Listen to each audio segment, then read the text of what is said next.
สวัสดีครับวันนี้ผมจะพามาดูขั้นตอนการติดวงกบประตูหน้าต่างและก็กระจกของบ้านนอร์ดิกของผมกันครับบานกระจกเป็นลักษณะนี้ครับคล้ายๆกับสี่เหลี่ยมคางหมูขั้นสองผมก็ได้ทำการติดตั้งประตูไปทั้งหมด4บานนะครับแบบ UVC ขนาดความกว้างอยู่ที่60เซนติเมตรสวัสดีครับพบกับผมสีเมืองชาแนลอีกเช่นเคยครับทุกความสำเร็จเริ่มต้นที่ก้าวแรกเสมอครับผมเป็นยูทูบเบอร์มือใหม่ซึ่งเพิ่งเริ่มจะมาหัดทำเกี่ยวกับช่อง YouTube ในชื่อช่องสีเมืองชาแนลนะครับก็ขอขอบคุณเพื่อนๆที่คอยติดตามเป็นกำลังใจให้ผมอย่างต่อเนื่องก่อนหน้านี้ด้วยนะครับสำหรับช่องของผมก็จะมีอยู่หลายเพลย์ลิสต์นะครับยกตัวอย่างเช่นฮิมทางคาเฟ่ก็จะเป็นในเรื่องของการทำร้านกาแฟสดเกษตรเจนเอ็กก็จะเป็นในเรื่องของการทำเกษตรแบบบ้านๆของผมมือใหม่หัดเล่นก็จะเป็นในเรื่องของการเล่นดนตรีของผมนะครับและรวมไปถึงในเพลย์ลิสต์มือใหม่หัดสร้างผมก็ได้มีการนำเสนอในเรื่องราวของการสร้างบ้านนอร์ดิกด้วยตัวเองของผมและการสร้างร้านกาแฟด้วยตัวเองของผมซึ่งผมก็ได้มีการนำเสนอเป็นเรื่องราวหลายๆตอนก่อนหน้านี้ไปแล้วนะครับโดยในคลิปที่ผ่านมาผมก็ได้นำเสนอในเรื่องราวของการในระบบไฟฟ้าภายในบ้านนอร์ดิกของผมไปแล้วนะครับเพื่อนๆก็สามารถกลับไปชมคลิปย้อนหลังก่อนหน้านี้ได้สำหรับในคลิปนี้ครับเราก็ได้เดินทางมาถึงตอนที่12แล้วครับก็จะเป็นในเรื่องราวของงานติดกระจกวงกบประตูหน้าต่างของบ้านนอร์ดิกของผมซึ่งผลจะเป็นยังไงเดี๋ยวเราลองติดตามพร้อมกันในคลิปเลยนะครับก็ยังไงก็อย่าลืมกดติดตามต่อเนื่องเป็นกำลังใจให้ผมด้วยนะครับไปดูกันเลยครับ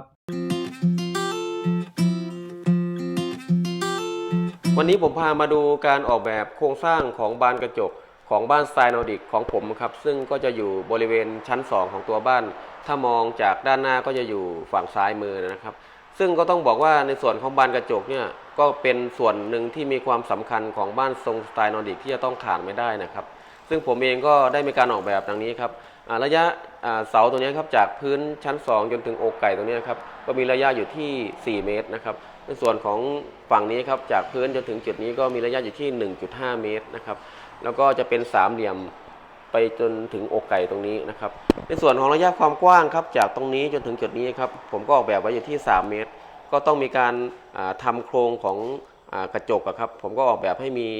ขนาดระยะอยู่ที่1 เมตรนะครับก็จะมีทั้งหมด3 ช่องนะครับแล้วก็มีทั้งหมดภาพรวมก็คือมีทั้งหมด6 ช่องนะครับซึ่งใน6 ช่องนี้ผมก็จะทำการติดตัวกระจกครับที่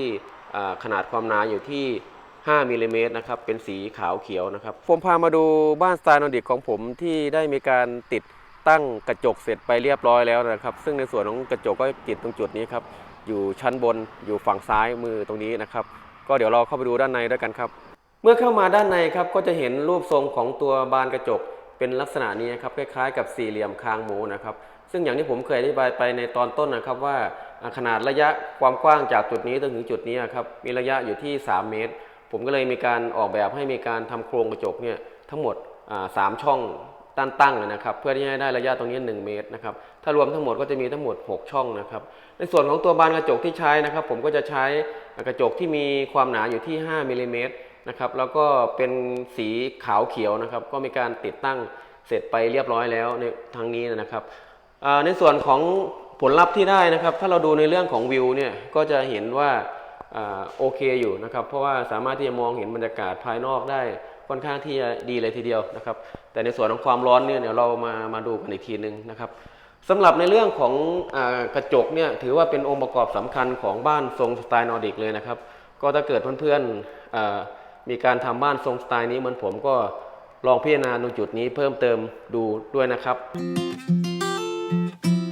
ก็ขอเริ่มจากประตูชั้นล่างของบ้านนอร์ดิกของผมก่อนนะครับซึ่งก็จะเป็นประตูขนาดความกว้างอยู่ที่2 เมตรแล้วก็ความสูงอยู่ที่2.05 เมตรซึ่งก็จะเป็นประตูแบบ UPVC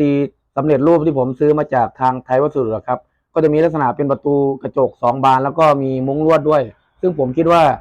ซื้อที่เป็นแบบสำเร็จมาจะสามารถลดเวลาในการทำงานได้ครับจุดติดตั้งก็จะอยู่ตรงบริเวณระเบียงทางขึ้นด้านหน้าของบ้านนอร์ดิกนะครับสำหรับวิธีการติดตั้งก็คือเราจะต้องมีการเชื่อมตัวโครงเท่าที่เป็นกรอบวงกบประตูให้เสร็จเรียบร้อยก่อนในขั้นตอนของการทำโครงสร้างนะครับก่อนที่จะนำเซตของประตูตรงนี้มาทำการติดตั้งสำหรับจุดที่จะต้องให้ความสำคัญเป็นพิเศษก็คือในเรื่องของการทำกรอบของโครงเท่าวงกบประตูนะครับให้มีช่องว่างที่เหมาะสมสำหรับที่จะนำเซตของตัววงกบประตูนั้นก็มาติดตั้งซึ่งผมก็ได้ทำการเว้นระยะช่องว่างของตัวโครงคร่าววงกบประตูตรงนี้ไว้อยู่ที่ฝั่งละ 2.5 มิลลิเมตรฝั่งนี้ 2.5 มิลลิเมตร ด้านล่างและก็ด้านบนก็อยู่ที่ 2.5 มิลลิเมตรเช่นเดียวกันนะครับก่อนที่จะนำเซตขอบประตูเนี่ยเข้ามายิงสกรูเพื่อติดตั้งซึ่งผมมองว่าก็ค่อนข้างที่จะแคบไปนิดนึงอยู่นะครับแต่ว่าก็สามารถที่จะติดตั้งได้ดีอยู่นะครับจากที่ผมมาทำการติดตั้งเองก็พบว่าทำได้ยากอยู่นะครับเนื่องจากว่ามันค่อนข้างที่จะแคบแล้วก็ประตูเนี่ยค่อนข้างที่จะใหญ่ถ้าเกิดเพื่อนๆมีเวลาก็จ้างช่างทำก็น่าจะดีนะครับอีกจุดหนึ่งที่ผมอยากจะแนะนำก็คือในเรื่องของการติดประตูหน้าบ้านนะครับถ้าเกิดว่าเราไม่อยากเสียเวลาเราก็อาจจะให้ช่างอลูมิเนียมหรือว่าช่างกระจกเนี่ยมาทำการออกแบบแล้วก็ติดตั้งให้เลยหลังจากที่เรามีการเชื่อมโครงข้าวที่เป็นกรอบวงกบประตูไว้แล้วก็น่าจะดีนะครับก็จะลดเวลาลงไปแล้วก็ได้ระยะของประตูที่เหมาะสมแล้วก็อาจจะมีความแข็งแรงมากขึ้นด้วยนะครับซึ่งประตูแบบ UVC ผมก็มองว่ามันก็ไม่ค่อยจะแข็งแรงเท่าไหร่นะครับเพียงแต่ว่ามันสามารถที่จะนำมาติดตั้งได้ง่ายกว่าก็แค่นั้นเองถ้าย้อนเวลากลับไปได้ผมจะเลือกใช้เป็นประตูแบบอลูมิเนียมโดยให้ช่างมาติดตั้งให้จะดีกว่านะครับ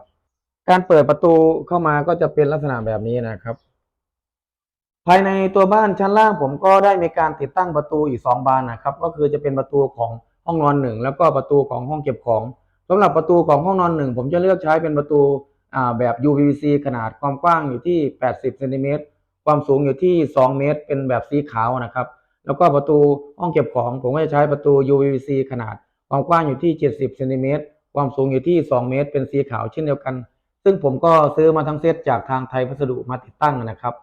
ลืมออกไปจุดหนึ่งก็จะเป็นประตูของห้องน้ำชั้นล่างนะครับก็จะเป็นประตูแบบ UVC ขนาดความกว้างอยู่ที่70เซนติเมตรแล้วก็ความสูงอยู่ที่2เมตรซึ่งก็จะเป็นลักษณะแบบสีขาวซึ่งผมก็ซื้อมาทั้งเซตจากทางไทยวัสดุเช่นเดียวกันนะครับขึ้นมาในส่วนของชั้น2ผมก็ได้ทำการติดตั้งประตูไปทั้งหมด4บานนะครับก็จะมีในส่วนของประตูห้องนอน3บานแล้วก็ประตูห้องน้ำ1บานสำหรับประตูห้องนอนก็จะมีห้องนอน2ห้องนอน3แล้วก็ห้องนอน4นะครับซึ่งผมก็เลือกใช้เป็นประตูแบบ UVC ขนาดความกว้างอยู่ที่80เซนติเมตรความสูงอยู่ที่2เมตรก็จะเป็นลักษณะสีขาวแบบเดียวกันเลยทั้งหมดนะครับแล้วก็อีกตัวหนึ่งก็คือประตูห้องน้ำครับผมก็จะมีการใช้ประตูแบบ UVC ขนาดความกว้างอยู่ที่70เซนติเมตรแล้วก็ความสูงอยู่ที่2เมตรก็จะเป็นประตูแบบสีขาวเช่นเดียวกันก็ซื้อมาทั้งหมดทั้งเซตจากทางไทยวัสดุนะครับสำหรับรูปแบบการติดตั้งประตูห้องนอนและก็ห้องน้ำของผมก็จะมีการทำโดยการนำตัววงกบประตูมาติดตั้งกับตัวโครงข้าวที่เป็นกรอบโครงสร้างเหล็กที่ผมมีการเชื่อมไว้ในตอนแรกในขั้นตอนของการทำงานโครงสร้างให้เสร็จเรียบร้อยนะครับ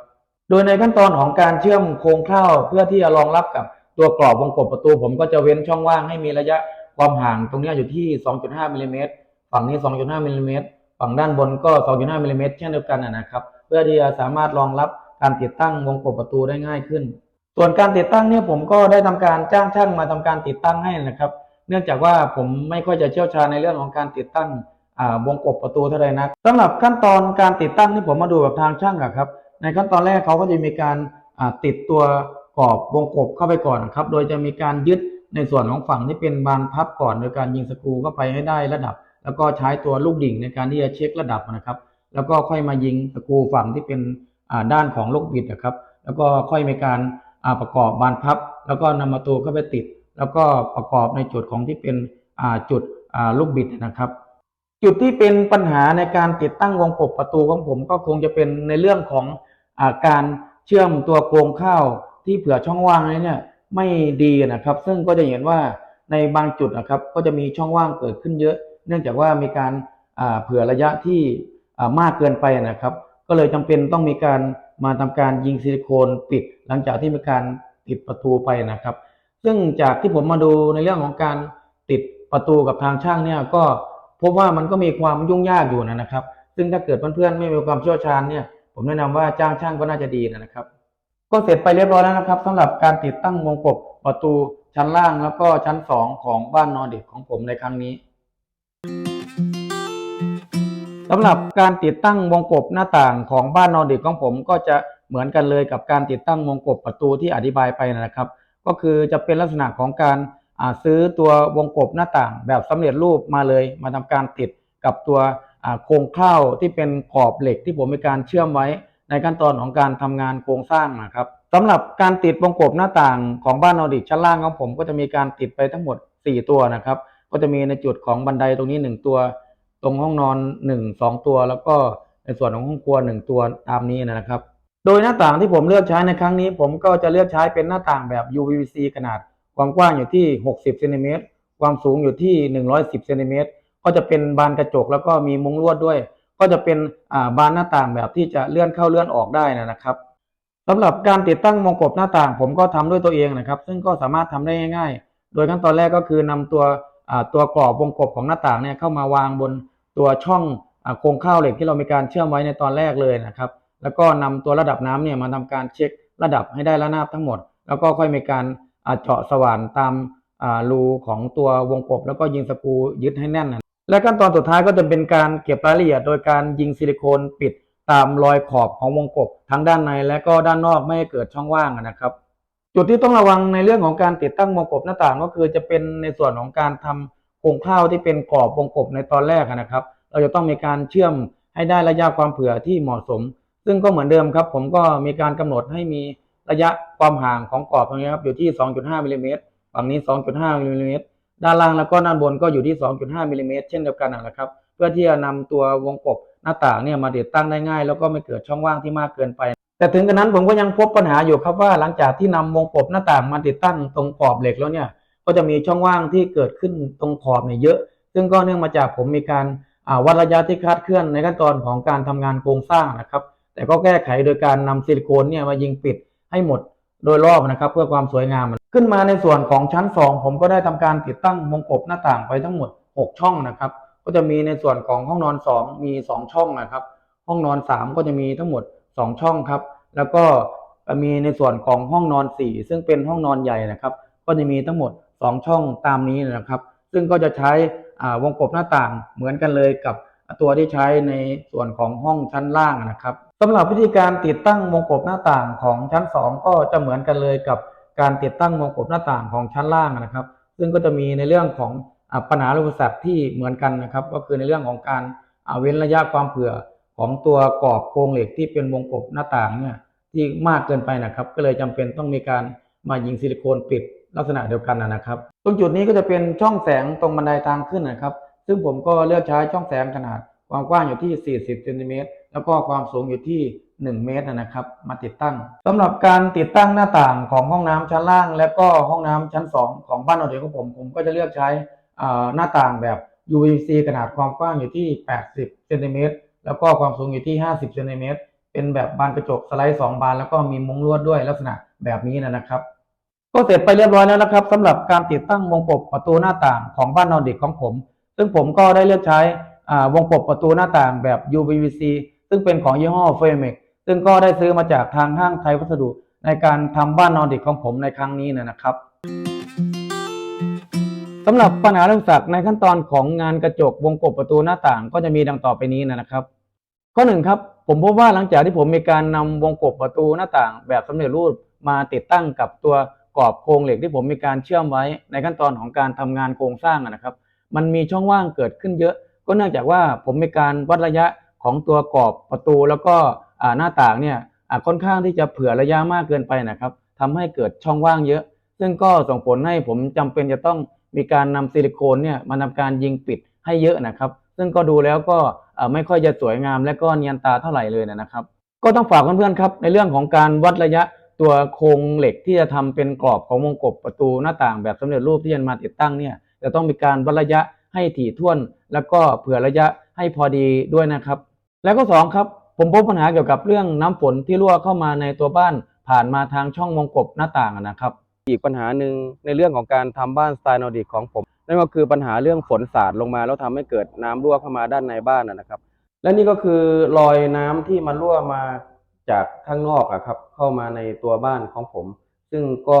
เนื่องมาจากการที่ฝนเนี่ยมันสาดเข้ามาที่ตรงหน้าต่างด้านนอกครับแล้วก็ไหลลงมาเข้ามาตรงด้านในบ้านลักษณะนี้และนี่ก็คือสาเหตุของปัญหานะครับนั่นก็คือว่าเวลาฝนเนี่ยมีการสาดลงมาด้านข้างครับแล้วก็จะมาโดนตัววงกบหน้าต่างตรงนี้แล้วก็จะไหลเข้าไปด้านในซึ่งผมยอมรับว่าก่อนนั้นเนี่ยผมไม่ได้มีการ